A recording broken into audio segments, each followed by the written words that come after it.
예, 우중에 이렇게 모인다는 것만으로도 참 은혜가 되는 것 같습니다.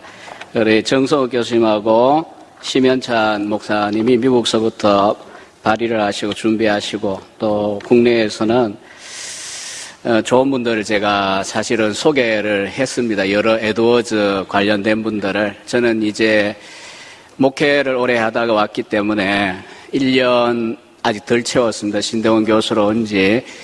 할 일이 너무 많고, 제가 다시 고3이 된 것 같고, 또 요즘 대학들이 서바이벌 게임을 하고 있기 때문에 신대원은 뭐 상관없긴 해도 요구하는 걸 따라가 보니까 총신하면 은혜의 신학교인데 비은혜의 학교다.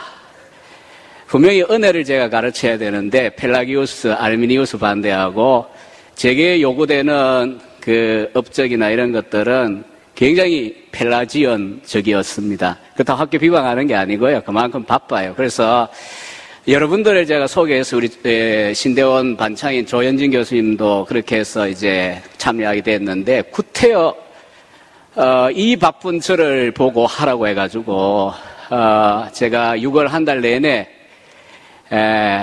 이게 뭐 경상도 방언으로 시급했습니다. 하여튼 시간은 부족하고 처음에 제가 이제 편하게 할 수 있는 주제들, 제가 에드워즈 전공이니까 이제 준비된 글들이 있었는데, 우리 정성욱 교수님, 또 4반세기 동안 대학부 때부터 같이 교제했던 우리 교수님 제목을 보는 순간, 같이 하면 충돌이 오겠다. 이왕이면, 좀 비켜가야 되겠다. 그래야 교수님의 발제하고 제 발제하고 우리 참여하는 분들에게 도움이 되겠다. 그런 생각이 들었어요.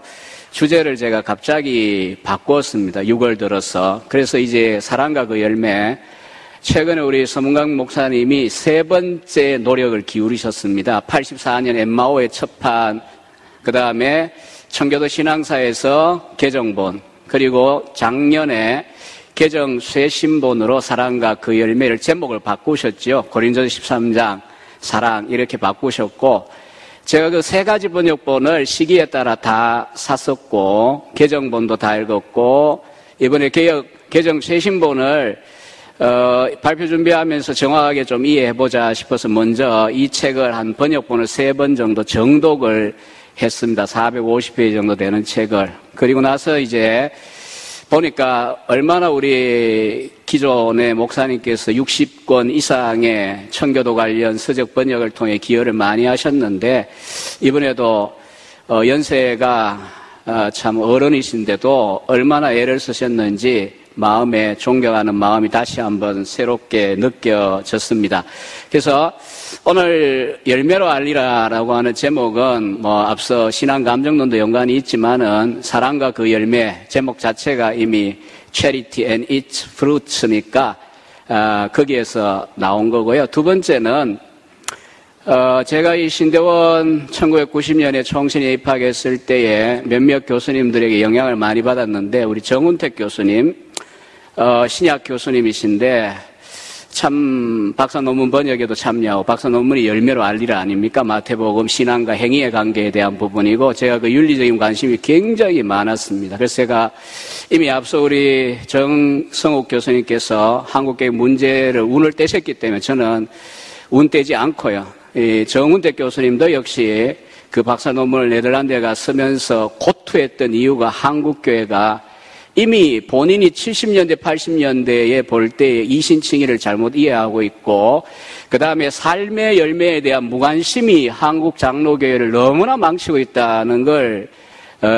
아시면서 이제 마태복음 속에서 답을 찾아보신 겁니다. 그래서 제가 그 교수님이 이번에 암 때문에 명예퇴직을 하셨습니다. 몇 년 남았는데, 그래서 이 가을에 기념 논문집을 신학진학에 내실 때에 또 내는 것, 이 두 가지 계기로 삼고 제가 한 달 동안 이 글을 준비를 했습니다. 제가 그 서문강 목사님의 개역본, 연도는 제가 기억을 못하겠습니다만 청교도 신학 처음 냈던 책을 2005년도, 2006년도에 교역자들 모아놓고 제가 스터디를 하면서 제 손으로 요약을 다 했습니다. 부흥과 개혁사 홈페이지 보면 한 편 한 편 올려놓았을 겁니다. 참조하시면 될 것 같고요. 두 번째로 제가 이 글을 보통 논문의 2배를 썼습니다. 쓰다 보니까 줄여도 30페이지를 A4 빡빡하게 썼는데, 이거는 이제 신학 진함의 가을호에 나올 거니까 우리 신대원 학생들이나 여러분들 오셨는데, 또 그 밖에 계신 분들도 관심 있으면 인터넷으로 열람이 가능할 겁니다. 보시기를 바라고요. 이 시간은 우리 서문광 목사님께도 짧은 시간이 주어져 있지만 45분 제가 볼 때 금방 지나갑니다. 여러분들은 지루하겠지만 제가 생각할 때는 후딱 지나갑니다. 그래서 다 말씀 못 드립니다. 저도. 그래서 간단하게 시간 되는 대로 말씀을 드리려고 합니다. 리처드 십스가 청교도 목사님이죠. 케임브리지.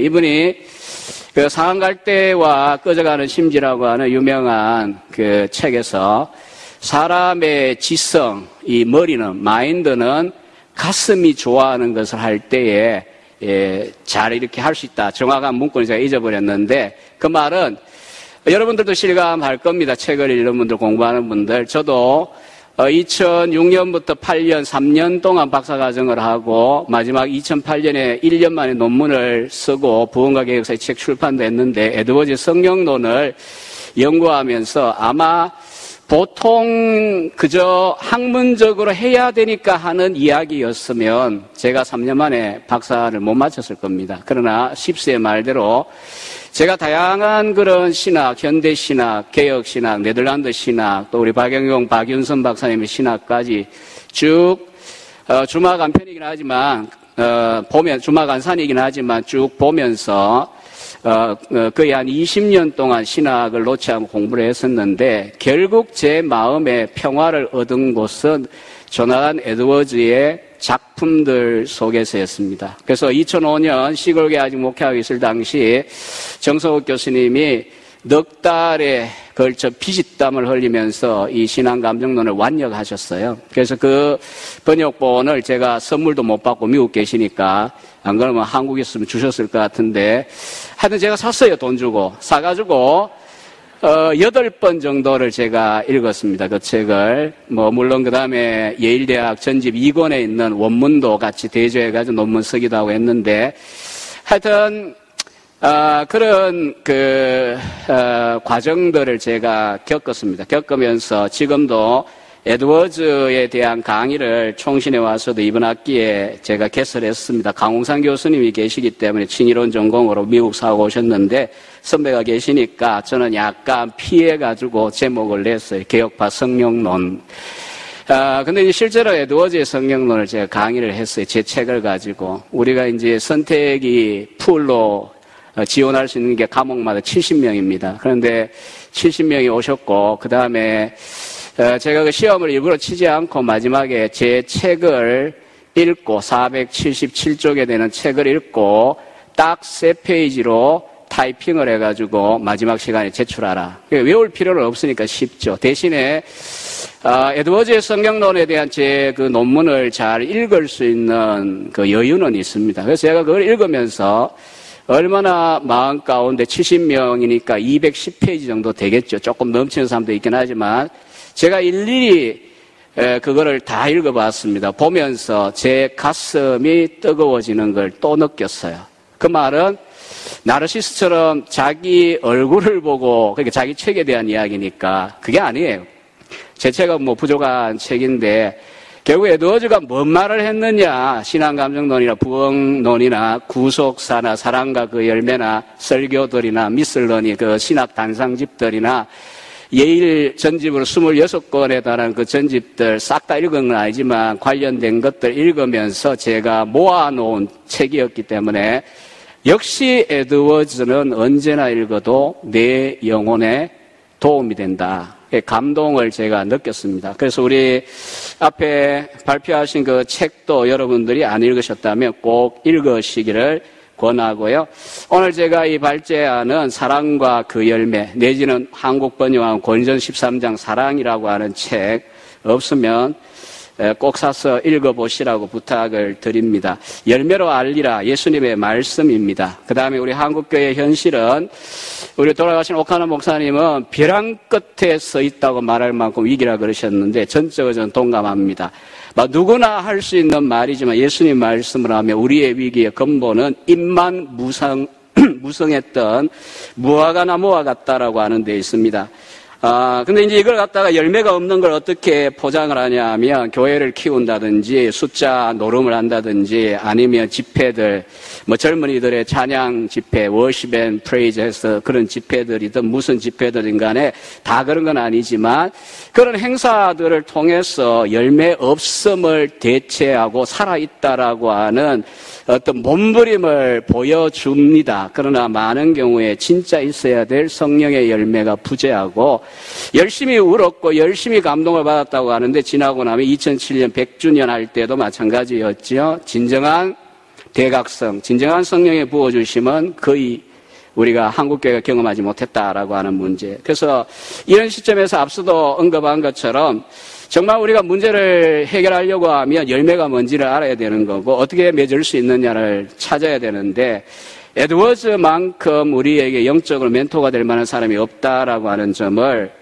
비단 저만의 문제가 아니라 어떤 분은 헝가리 출신의 어떤 분은 프랑스어로 에드워즈의 신학 사상에 대한 방대한 책을 썼는데 거기 보면 에드워즈에 대한 세계적으로 유명한 사람들의 찬사가 100개 이상 또 반면에 에드워즈에 대한 악랄한 비판 70개 이상 수록을 앞에 하면서 에드워즈가 얼마나 중요하고 논란의 중심에 있으면서도 사람이 그렇죠. 우리가 비판은 할 수 있지만 무시할 수 없는 그런 사람이 바로 에드워즈입니다. 그리고 에드워즈는 실제로 1727년에서 50년까지 노샘프턴에서 목회를 하면서 성경에 부어주심을 개인은 늘 누린 사람이고요. 공동체가 크게 2번 누린 적이 있는 그와 같은 목회자입니다. 그리고 1736년부터 1749년까지 그 어간에 에드워즈가 많은 작품을 내고 가보신 분들은 알겠지만 노샘프턴은 굉장히 지금도 작은 매사추세츠 주의 서쪽 끝에 조그만 3만 명인가 몇만 명 안 되는 마을입니다. 그때는 1,몇백 명 성인 있었고요. 좌우지간 그런 동네에 있던 에드워즈를 전 세계적으로 유명하게 만들었던 것이 에드워즈의 저술들입니다. 그리고 그 에드워즈의 저술들 이름 다 일일이 언급하지 않아도 여러분 잘 아는 것들이 되게 들어있는데 이게 전부 다 사실 부흥과 관련해서 일어난 건전한 보고서일 수도 있고 또 혹은 부흥에 대한 비판하는 자들에 대하여서 진짜 부흥이다 이것이 성경에 부어주십니다. 변정하는 그런 내용의 글들이기도 하고요. 반면에 이제 그 당시에 극단적으로 부흥을 밀어붙이는 광신주의자들, 열광주의자들, 제임스 데븐포터 같이 우리 서문강 목사님 언급한 기도원의 이상한 목사님처럼 성경에 불태워라. 이게 바로 제임스 데븐포터가 원조 형님입니다. 하여튼 청교도 책들 다 불태우게 만들고 이런 열광주의자들이 일어났는데 에드워즈가 거기에 대하여 이게 진짜 부흥이다. 그러나 부흥을 그렇게 밀어붙여서는 안 된다. 이런 점들을 보여주는 내용들. 그런 면에서 에드워즈의 주저들을 우리가 읽을 수가 있습니다. 오늘 이 사랑과 그 열매를 통해서는 1738년에 에드워즈가 노샘프턴 교회 회중들에게 설교한 내용인데요. 자, 그 두 번째를 한번 올려봐 주십시오. 제가 저 원고를 안 가져와 PPT에 뭐가 뜨는지 정확하게 모르는데 하여튼 제 순서가 같으니까요. 두 번째, 텍스트 문제를 먼저 제가 학문적으로 좀 연구해 봤습니다. 왜냐하면 번역본의 경우에 대본이 트라이언 에드워즈의 정손자입니다. 1852년에 뉴욕에서 처음으로 사랑과 그 열매 6필 원고를 편집해가지고 출판해서 최초의 번역본입니다. 그러니까 에드워즈가 1758년 3월에 소천했으니까 거의 100년 뒤에 나왔습니다.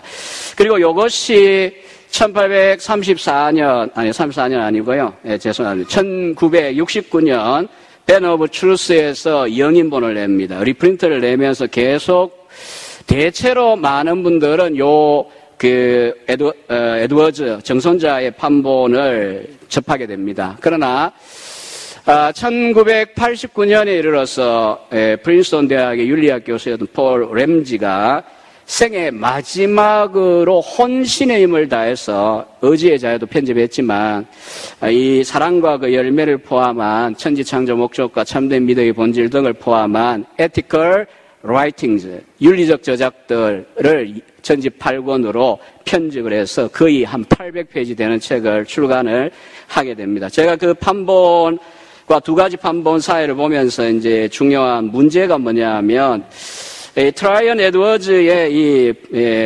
편집본의 필사본하고 폴 램지가 대본으로 삼았던 엔도버 뉴턴 신학교의 그 필사본이 다릅니다. 원본은 남아있지 않습니다. 에드워즈가 6만 쪽의 6필원고를 남겼지만 불행하게도 세상적인 말로 하면 이 설교의 원본이 남아있지 않습니다. 그런데 이제 이 두 가지 종류의 필사본이 일치가 되면 좋은데 일치가 되지 않고 여러 가지 면에서 차이를 보여주고 있습니다. 그리고 우리가 이 트라이언 에드워즈 우리에게 익숙한 번역본의 대본으로 하면 설교가 총 16개입니다만 폴 램지의 학문적인 논구에 의하면 에드워즈는 15개의 설교 묶음을 남겨놓고 있습니다. 그리고 실제 에드워즈가 사랑과 그 열매라는 이 고전 13장에 대한 강해를 몇 번 했느냐, 적어도 21번 정도 그렇게 했을 것이다 라고 하는 점을 발견하게 되었습니다.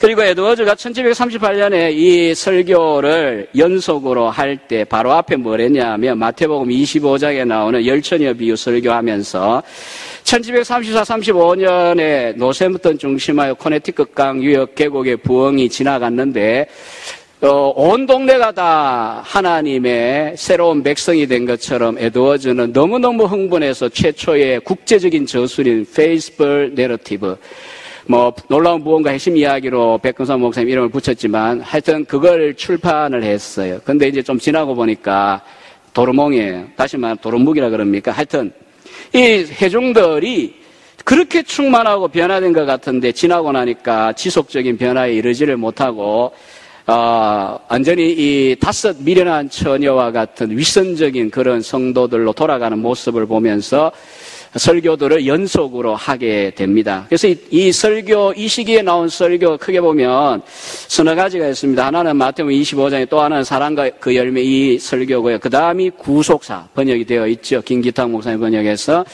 그 다음에 정 교수님이 번역한 Religious Affections, 신앙과 정서든 신앙감정론이든 이건 1742에서 43년 어간에 연속 설교했던 글들입니다. 설교 원고들입니다. 그걸 따듬은 거죠, 나중에.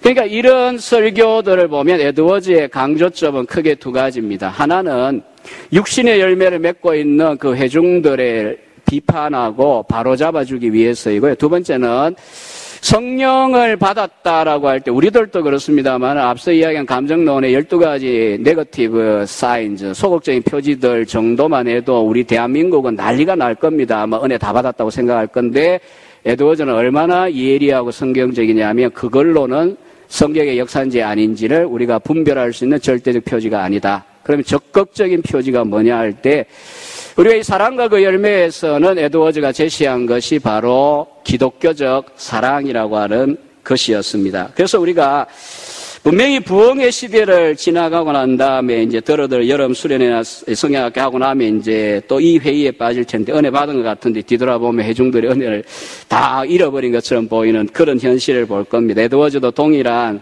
똑같은 건 아니지만 유사한 현실 속에서 지속적인 변화, 특별히 사랑이라고 하는 이와 같은 열매를 맺어야만이 그것이 진짜 성령을 체험한 것이다 라고 하는 점을 15개의 설교 묶음 또 총 21번의 설교를 통하여 회중들에게 그러니까 봄과 여름, 가을에 거쳐서 1738년에 설교를 했습니다. 그 다음에 에드워즈의 이 고린도 13장은 그냥 고린도 13장 13절까지는 아니고 1에서 10절을 대본으로 본문으로 해서 설교를 연속해서 했는데 크게 보면 서너 가지로 이렇게 대별할 수가 있습니다.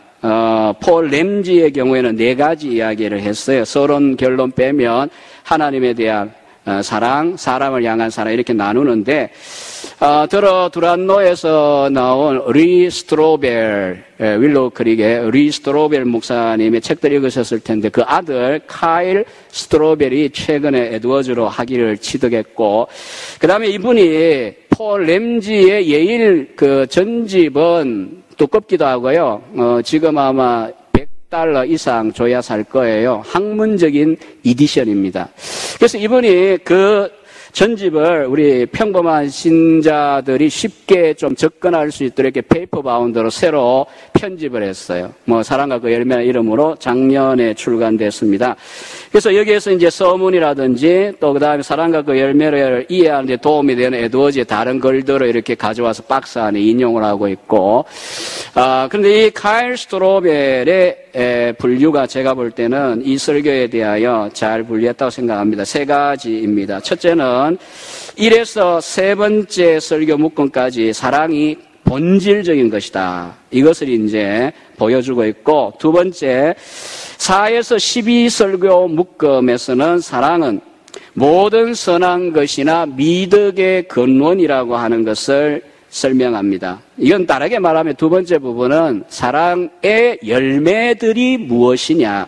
그래서 이제 제가 그 남은 시간 동안 그 세부적인 내용을 제가 좀 설명하다 마칠 텐데 성경이 있으면 고전 13장을 펴놓고 따라오시면 좀 편치 않을까 생각이 듭니다만 요게 4에서 12설교 묶음이고 세 번째는 마지막 부분은 뭐냐 하면 에드워즈가 13에서 14, 15까지 8에서 10절에 걸친 설교인데 사랑만이 영원히 남는다라고 하는 점. 그래서 에드워즈는 일시적인 것보다 영원히 남는 것만이 본질적이고 우수하고 탁월하다라고 하는 것을 말하고 있습니다. 그래서 우리 한국교회가 앞서 언급 좀 했지만은 성령 집회라든지 제3의 물결, 극단적으로 신사동 운동하면서 온갖 은사들을 추구하면서 기이한 체험을 간절히 갈망하고 있는, 그래서 사실 에큐메니칼 운동보다도 그게 훨씬 더 지금 교단을 다 통폐합시키고 있는 무서운 운동인데 장점이 있음에도 불구하고 개혁주의 신학자로서는 저는 너무나 경계하는 사람 중에 하나고,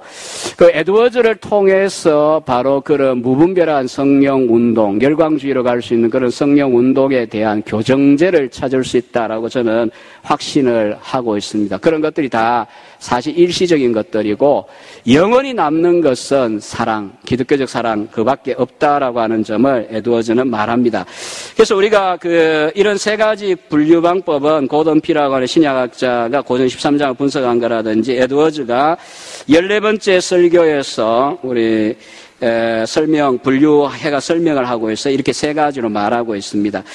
자, 그 다음에 오늘 이제 몸통이라고 할 수 있는데 사랑과 그 열매 혹은 고전 13장 사랑이라고 하는 이 에드워즈의 책에 15편의 설교를 제가 간단하게 소개를 하겠습니다. 첫 번째 대목 1에서 3 설교에서는 에드워즈가 사랑이 얼마나 중요하냐, 특히 1절에서 3절에 있는 바울의 그 유명한 말씀에 근거해서 자연인에게 속한 탁월한 것들, 훌륭한 특권, 미덕, 엄청 뛰어난 업적들이 있다고 하더라도 사랑하고 바꿀 수 없다는 것. 그걸 이제 보여줍니다. 그래서 첫 번째 설교에서는 사랑은 모든 미덕의 요약, 영어의 썸인데 요약이라고 번역할 수도 있고요. 총체, 총합이다. 이렇게 전부다.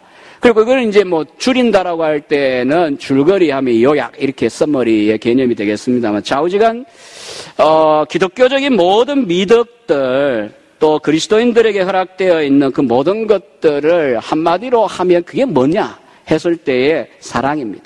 그 다음에 크리스천 스피릿, 기독교적 정신이 뭐냐, 영이 뭐냐라고 말할 때도 사랑입니다. 믿음과에 관련해서도 말하기를 이 사랑이 참된 믿음의 생명과 혼이다. 이렇게 에드워즈는 말하고 있습니다. 그래서 에드워즈에게서 볼 수 있는 또 강조점은 사랑이라고 할 때에 어떤 단지 이웃 사랑만 강조하는, 심지어 불트만 학파의 한스 브라운은 이웃 사랑이 곧 예수 그리스도다.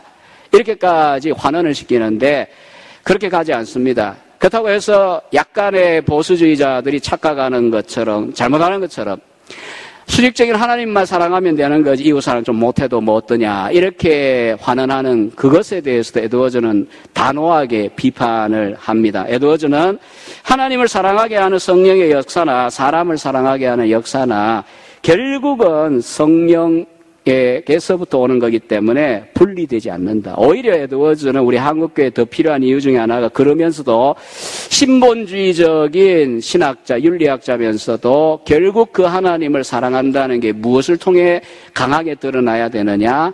이웃 사랑을 통해 드러나야 된다는 걸 강조한다는 게 우리에게 꼭 필요한 교훈점입니다. 그래서 에드워즈는 예배하고 하나님께 뭔가 드린다고 하는 거는 웬만하면 다 하지 않느냐 이거죠. 그렇지만 그걸 핑계로 이웃을 사랑하지 않는 그런 현실들을 보면서 에드워즈는 정말 하나님을 사랑한다면 하나님이 내신 자들 또 하나님의 피조물들에 대한 사랑을 통하여 증명이 돼야 된다 이렇게 강조를 해주고 있습니다. 그 다음에 사랑이라고 하는 것이 모든 미덕의 뿌리와 샘 근원이 되기 때문에 결과적으로 이 사랑이라고 하는 뿌리에서부터 시작해서 다른 모든 하나님에 대한 합당한 행위들, 행동들, 태도와 자세, 뭐 예배라든지 섬김이라든지 또 사람들에 대한 유익을 구하고 하는 그 모든 열매들이 여기에서 나온다라고 하는 점을 에드워즈는 첫 번째 설교에서 상당히 강조를 하고 있습니다. 그 다음에 두 번째 설교에 가면 에드워즈는 특별히 비범한 은사들, 그 다음에 평상적인 은사들, 제가 번역하고 제 논문을 쓰면 조금 번역을 좀 다르게 했습니다만 일반 은혜와 구원하시는 은혜 이렇게 두 가지로 나누는데 무슨 이야기냐 하면 흔히 많은 한국의 교회가 추구하고 있는 특별한 은혜들, 예언이다, 방언이다, 기적, 신유 이런 것들을 extraordinary gifts 발음은 꼭 그래 하면 안 되는데 사실 제가 콩글리시 했습니다. 하여튼 엑스트라한 거 이게 이제 기적 뭐 이런 것들이에요. 또 이제 신사도 운동에 하면 그런 모든 은사에서 지금도 예언이 있다 이렇게 주장하는 그런 경우에 있습니다. 근데 그거 에드워즈 인정합니다. 언제?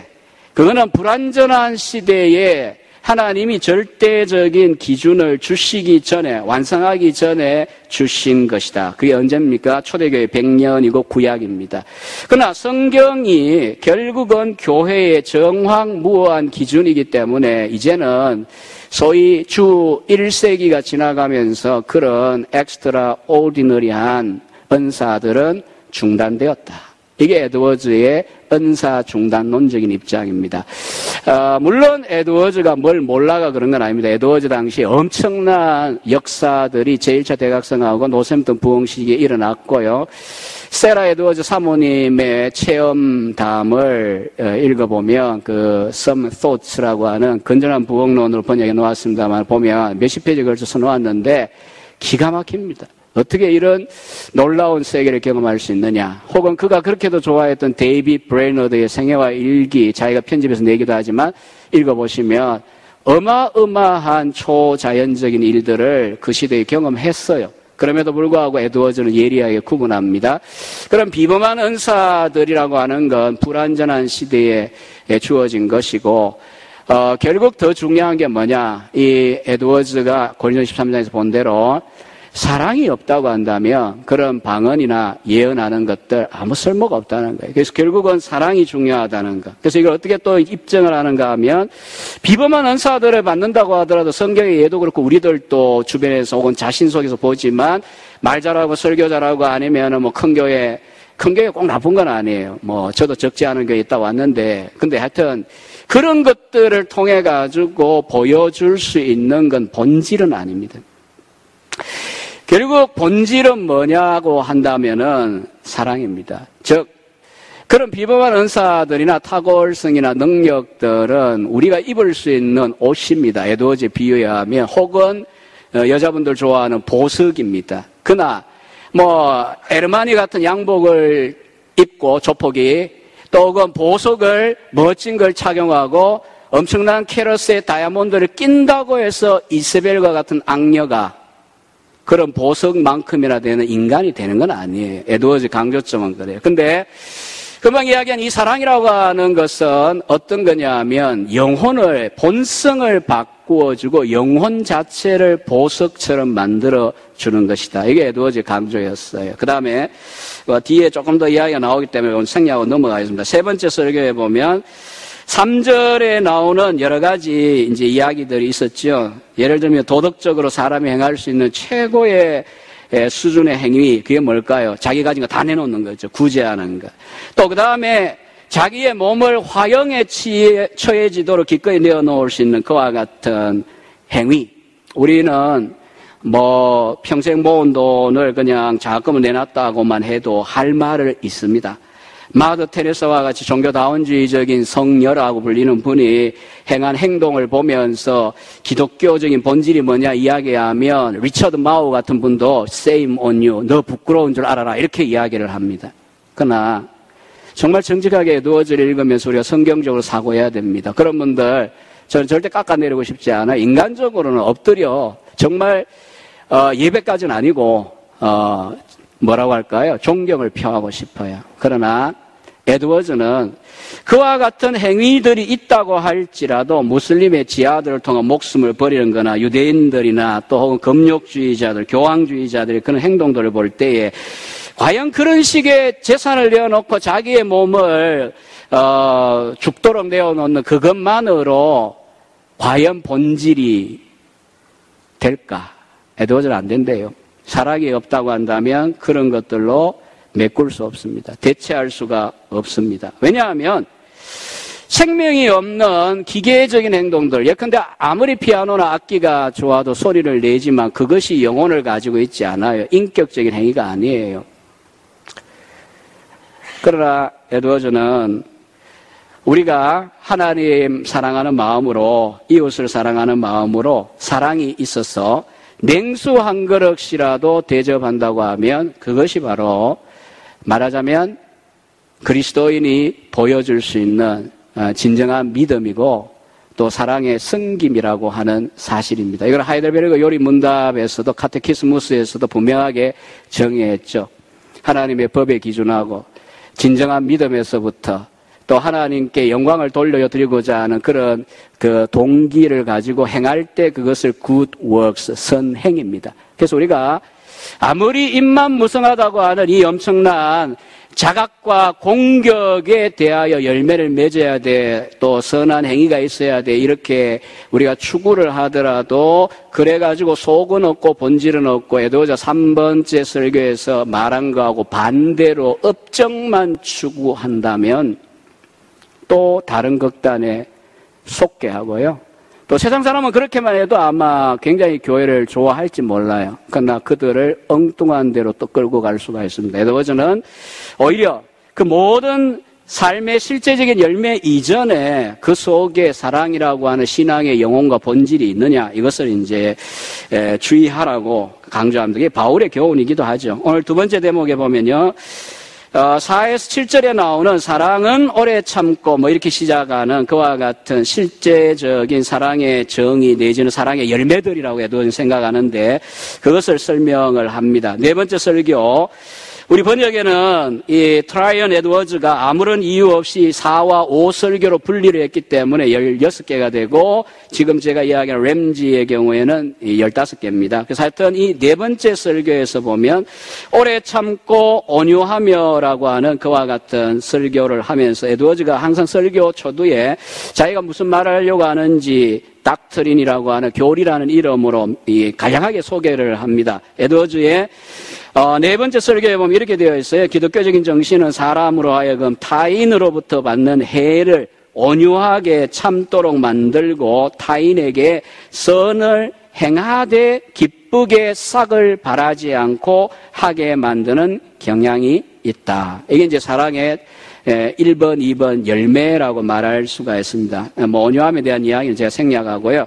그 다음에 타인에게 선을 행하되 기쁘게 싹을 바라지 아니하고 즐거이 자원해서 풍성하게 그렇게 인색하지 않게 준다라고 하는 우리 오늘 저야 망설이다가 오긴 했지만 우리 다른 분들은 사실은 재능 기부가 딴 게 아니고 강사비 안 준다는 얘기예요. 이거 와도.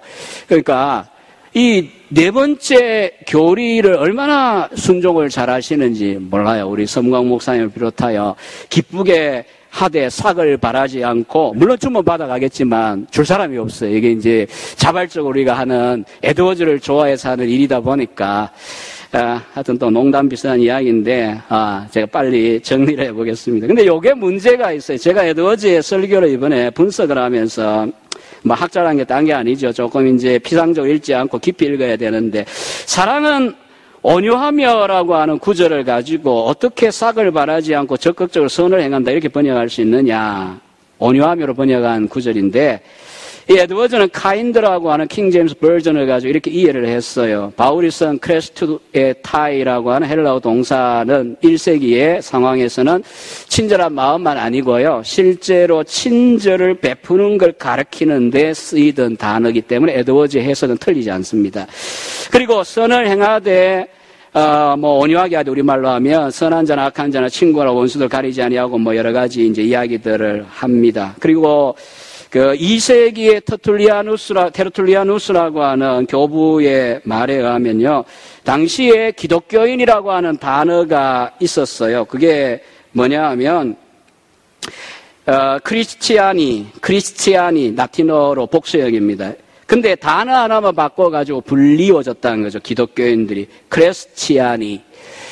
크리스트가 붙은 거하고 크레스트가 붙은 건 차이가 뭐냐면 후자는 친절을 베푸는 사람의 의미입니다. 그래서 기독교인이 얼마나 사랑의 열매를 맺으면 기독교인이다 이런 표현이 아니라 친절을 베푸는 사람이라는 라틴어 문장으로 그렇게 불리웠다는 것입니다. 그 다음에 5번째 설교에 보면 에드워즈는 사랑의 열매를 바울이 부정적으로 말한 걸 다뤄요. 시기하지 않는다. 이거는 다른 사람들이 가지고 있는 장점이나 부여나 여러 가지 것들에 대하여 나타내는 자연적인 열매라고 말할 수가 있고요. 그 다음에 이것에 반대된다는 것은 성령으로 말미암아 사랑을 우리가 가지게 되면 사랑을 가진다는 말은 성령을 받는다는 말이고 에드워즈의 논리에 의하면 은혜를 받는다는 말이고 거룩에 동참한다는 말이고 그리스도의 성품에 참여한다는 말이 되기도 합니다. 거의 모든 그런 중요 개념들이 에드워즈 안에는 상호 교체적인 개념으로 사용되는 걸 볼 수가 있는데요. 그런 사랑을 가지게 된다고 하면 이런 본성적인 시기심을 죄 죽이기 하게 하고 그 다음에 심지어 타인에 대하여 형통한 것을 즐거워하는 데까지 나가게 만든다. 이 중요한 것은 우리의 기독교적인 본성에서 보더라도 조금 이해가 안 될 수 있어요. 우리 속에 시기가 엄청나게 많은데 뭐 그래. 그러니까 우리 한국 교회가 문제인 겁니다. 목사인 저부터 시작해서. 왜냐하면 성경적으로 분명히 사랑의 열매 중에 하나가 시기를 극복하는 게 들어있어요. 그래서 에드워즈의 장점은 그런 문제, 육의 열매들을 어떻게 극복할 수 있느냐를 구체적으로 설명을 하고 있다는 겁니다. 그래서 저는 이제 짧은 시간 동안 맛보기 내지는 자극을 주는 거고요. 여러분들이 오늘 소개받으시는 책자들을 4분의 글들 속에서 소개받는 것들을 읽으시라고 부탁을 드리고 싶습니다. 6번째 설교는 겸손의 영이다. 이거는 이제 자랑하지 아니하며 교만하지 아니하며 무례히 행하지 않는다라고 하는 자세. 이거는 이제 어떻게 규명할 수 있느냐 하면 자기가 가지고 있는 그와 같은 소유나 자기가 가지고 있는 것들에 대한 태도와 자세가 뭐냐. 교만하지 않고 또 자랑하거나 무례히 행하지 않는다. 원래 우리들이 다 그렇지 않습니까? 쓰되 남을 위해 잘 쓰고 겸손하고 자랑하지 않으면 시기가 일어나지 않는다. 에드워즈의 이 분석인데, 근데 이제 있으면 자랑하고 무례히 행하고 또 교만하기 때문이다. 이런 교리적인 명제 정도만 제가 이야기하겠습니다. 시간이 많지 않았어요. 그 다음에 7번째 설교에 보면 이기적인 심령의 반대라고 하는 이야기를 하고 있습니다. 사랑은 자기의 무엇을 구하지 않는다고 바울이 말했어요. 유익을 구하지 않는다. 자기의 유익. 그래서 이것을 갖다가 이기적인 것과 반대라고 이야기했는데 에드워즈는 셀프 러브, 자기 사랑에 대하여서 일단 긍정적으로 시작을 하고요. 타락하고 왜곡된 자기 중심적인 그와 같은 잘못된 자기의 이기적인 것에 대하여 비판을 합니다. 그리고 성령은 초자연적인 원리로서 우리 속에서 자기의 중심 혹은 자기 것에 대한 중심, 사람도 포함되고 공동체 포함되겠지만 넘어서서 본성적인 사랑을 뛰어넘게 하는 특징을 가지고 있다. 이런 이야기합니다. 8번째는 사랑은 분노하지 않는다, 성내지 않는다라고 하는 구절. 사실 이 사랑이 분노와 반대된다는 이야기를 하면서 역시나 의분에 대한 에드워즈는 긍정으로부터 또 시작을 하고요.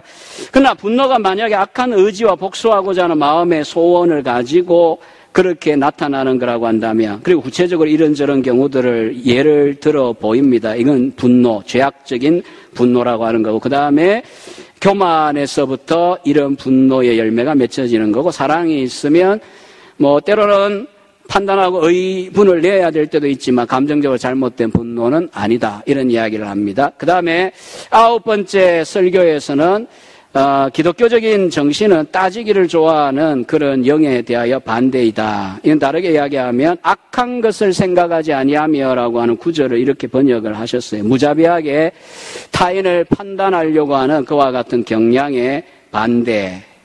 예. 제가 딱 서가 시간을 봤거든요. 지금 5분 남았습니다. 두 분이 올라오시니까 불안해지는데 5분 동안에 제가 정리를 한번 해보겠습니다. 자, 이런 남에 대하여서 무자비하게 판단하거나 나쁜 쪽만 골라서 생각하는 것이 인간의 타락한 본성인데, 사랑은 그 반대로 열매를 맺는다는 겁니다. 좋은 쪽과 나쁜 쪽이 있으면 좋은 쪽을 취하고 뭐 등등등 그 뭐 상세한 설명은 다 이야기할 틈도 없고, 그 다음에 10번째 설교에 보면 뭐 앞서 이야기한 거하고 겹쳤죠. 거룩한 실천에 이르게 한다. 6절에 있는 말씀, 불의를 기뻐하지 않고 진리와 함께 기뻐한다. 불의는 삶의 실천 속에 들어있는 죄악적인 모든 것을 의미한다 보고, 진리는 우리가 흔히 생각하는 진리가 아니고 특히 모든 거룩한 행위, 진리 안에서 행하는 것. 결국 사랑은 이 불의와 진리에 대한 이런 그 열매들로 나타날 때 결국 거룩한 모든 실천으로 가도록 그렇게 동기부여를 한다라고 합니다. 그렇습니다. 사랑을 하면 사람에 대해서든 하나님에 대하여서든 악은 물리치고 진정한 것들은 하려고 하는 게 당연하겠죠. 그 다음 11번째 설교에서는 참으로 은혜로운 이런 심령을 가지게 되면 어떤 살아가다가 고난을 당하게 될 때 그리스도를 위하여 고난을 받으면 그 고난들을 참아낸다라고 하는 겁니다. 제가 나중에 글을 통해서 보시면 좋겠는데, 번역서는 당연히 읽으시면 되고요. 그 다음에 제가 이제 좀 제기하는 문제점들이 있는데, 모든 것을 참으며라고 하는 구절에서 왜 그리스도를 위하여 고난받는다는 이걸 해석을 해내느냐. 사실 주제적으로는 문제가 아무것도 없습니다. 그러나 이게 신약은 주석적으로 또 받침이 돼야 되기 때문에 그 문제가 이제 제기가 될 거고요. 그 다음에 12번째 설교에 보면 모든 은혜들은 사슬처럼 서로 연결되어 있다라고 하는 이런 표현을 합니다. 이건 또 뭐냐? 모든 것을 믿으며 모든 것을 바란다. 사람에 대한 자세일 것 같은데, 에드워즈는 특이하게도 여기에 믿음과 여기에 소망이 나오지 않느냐. 사랑의 열매로서 믿음, 소망, 사랑이라고 하는 세 가지 것들이 다 등장하니까 결국 무슨 말이냐? 남에 대하여 좋게 믿고 뭐 좋게 소망, 이게 아니라 다른 모든 은혜들을 활발하게 활동하도록 촉진시켜주는 성향이 바로 사랑에 있다라고 하는 점을 에드워즈는 생각하면서, 그리스도의 은혜는 한 가지가 오면 나머지 것들 다 온다라고 이야기합니다. 그래서 리처드 웨버는 박사 논문에서 에드워즈는 구원 서정론이 원스텝이다, 한 단계 구원론을 이야기한다 할 정도입니다. 왜냐하면 하나의 은혜가 오면 한꺼번에 다 오는 거기 때문에, 성령이 전체적으로 오시기 때문입니다. 마지막 세 번째 대목에서는 사랑은 영원히 남는다는 걸 이야기하는데, 13번째 설교에서는 사랑은 모든 것을 견딘다라고 하는 우리가 흔히 이해하는 것하고 달라요. 에드워즈는 이걸 뭐라고 이야기하느냐? 사랑은 어떤 대적을 만난다고 해도 개인이든 공동체든 결코 사랑은 뒤집어지지 않는다, 전복되지 않는다, 꺼지지 않는다. 14번째 설교에서는 8절에 10절에 나오는 이야기들입니다. 뭐 방언, 예언 이런 것들은 다 살아 폐해진다고 하더라도 사랑이 영원히 남는다고 하는 이야기를 가지고 이 설교와 연관이 되어 있습니다만은, 결국 영원히 남을 것, 교회가 영원히 누릴 것은 한마디로 사랑이다. 은사가 아니다. 천국 가면 모든 은혜의 방편들은 없어지고, 그 다음에 은사들은 죽을 때 우리 다 내려놓고 간다. 훌륭한 설교자도 그런 능력 다 내려놓고 오직 사랑 하나 가지고 가는 것이다. 천국은 사랑이 왕로로 가는 것이다. 그게 마지막 15번째 설교가, 번역본은 16번째 설교가 바로, 그래서 그 유명한 천국은 사랑의 나라다, 혹은 하늘은 사랑의 나라이다, Heaven is a world of love라고 하는 설교입니다. 이 설교를 읽고, 우리 목사님이 번역한 설교를 읽고 암에 걸렸던 어떤 분이 천국이 사랑의 나라다 묵상하면서 행복하게 소천했다는 글을 역자서문을 쓰고 가슴이 참 뭉클했고 실제가 그렇습니다. 천국이 뭐냐라고 이야기할 때에 많은 이야기들이 있겠습니다만 경제가 어려우면 경제 이야기하겠지만 정말 제가 10수년 동안 담임 목회를 하면서 좋은 일도 많았지만 사람 간의 관계 갈등, 목사는 무조건 참아야 되니까. 그런데 너무너무 상처들이 많이 깊이 패여 있는데 이 설교를 생각하면서 목회하면서도 유일하게 제가 위로를 얻었어요. 천국 가면 이럴 필요 없다. 갈등이 없다. 미운 것이 없고 서로 사랑할 거다. 왜?